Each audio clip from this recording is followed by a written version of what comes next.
এখানে আইলি গেলা ভাই সোয়ের পানি একলাই পরে। আমি বর্তমান অবস্থান করতেছি ধুবড়ী ডিস্ট্রিক্ট বিশিং জরুয়া সমষ্টি ফকিরগঞ্জ থানা ওয়াব বাজার জামে মসজিদের ভিতরে বাউন্ডারির ভিতরে আছি। আপনারা দেখেন মসজিদটা দেখেন কিভাবে ভাঙ্গে ভাঙ্গে পড়ে যাবার নিছে।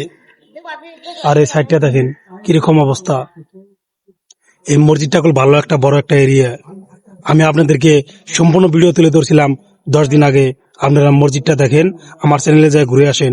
কিরকম মসজিদটা দাঁড়ায় আসাল, পুরা চকচকা আসাল, মসজিদটা খাড়াই আসাল। আর বর্তমান অবস্থা দেখেন। আমি সকাল সকাল আপনাদের মাঝে চলে আসলাম, আপনাদেরকে সম্পূর্ণ দেখানোর চেষ্টা করব। আপনারা চলুন আরম্ভ করি। দেখেন প্রিয় দর্শক কিরকম বর্তমান অবস্থা। এই মসজিদটা যে দেখতে পারতাছেন, এই মসজিদটা 15 বছর আগে এটা একটা টিনের মসজিদ আসাল। মানুষ 100, 200, 500 দিয়া দিয়া এই মসজিদটা একটা বিল্ডিং মসজিদ বানাইছে। ফকিরগঞ্জ বহুত দূরে আসাল, বহুত। এখান থেকে বাইক নিয়ে গেলে গেলা কসলে ঘুন্টাইন নাকতো। এই নদী সব শেষ দিয়ে দিল। কি বলবো আমি, কারে একদম দোষ তুলে কথা বলবো না। আজকে আপনাদেরকে আমার আবেগের কথা জানাবো। আপনারা দেখতে পারতাছেন মসজিদটা কিরকম পরিস্থিতি, তাই আমি আপনাদেরকে তুলে ধরতাছি। সবাই দেখতে আইতাছে।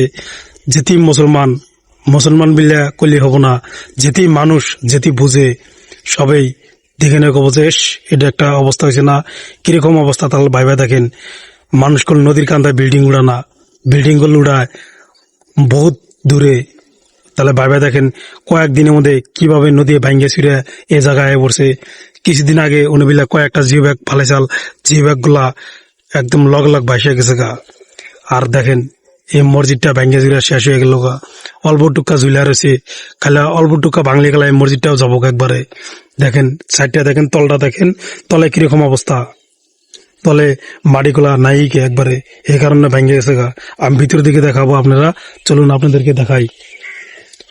এখানে একটা বাঁশ দিছে যে মানুষ প্রবেশ করার নিষেধ, তার মানে কেউ জানি ভিতরে জানা। হঠাৎ করে যদি একটা অঘটন ঘুরে যায় তাহলে একটা অবস্থা খারাপ হয়ে যাবো গা। তাই না কাকু? একজন যদি ভিতরে ঢুকে যায় হ্যাঁ। অল্প আগে একটা কাকা গেছাল, আমি না করে দিলাম যে কাকা বাইরে এসে পড়েন, যদি হঠাৎ করে যদি একটা অসুবিধা হয় একদম কি হবো। তাহলে ভাই দেখেন এমনি মর আমাদের খরা ডালবো, তাই না? আমি আপনাদেরকে সম্পূর্ণ কথা তুলে ধরবো। দেখেন পোস্টগুলা দেখেন খুব সুন্দর করে বানাইছাল। আর মসজিদটা দেখেন,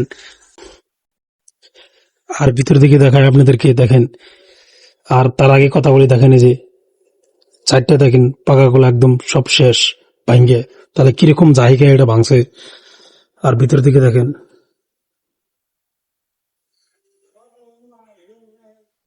খুব খারাপ লাগে জানেন। এই জায়গার মধ্যে কত দূরের মানুষ আসে নিয়ে নামাজ পড়ছে।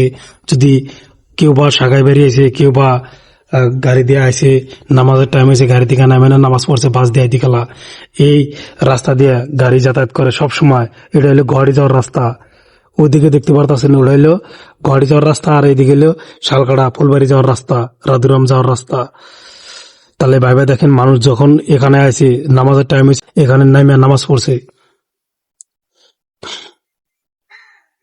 আপনাদেরকে আমি পিছন সাইডটা দেখাই, পিছন সাইডে কিরকম পরিস্থিতি।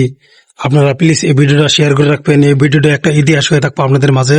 আপনারা পরবর্তীকেও ভিডিওটা দেখতে পারবেন যে কিরকম অবস্থা আসাল, সব সময় দেখতে পারবেন। আপনাদের পূর্বাফালে সামনে এই ভিডিওটা থাকবো। দেখেন পিছন দিকে দেখেন কিরকম অবস্থা। এই মসজিদটা খুব ভালো একটা বাউন্ডারি এরিয়া। দেখেন পিবি গাছ দাঁড়ায় রয়েছে, তার লগে যে একটা পাখি রয়েছে হালিক, পিবিও দৌড়ে রয়েছে দেখছেন। আর মসজিদটা ভেঙে চুরে সব শেষ। আর দেখেন বহুত এরিয়া দেখেন।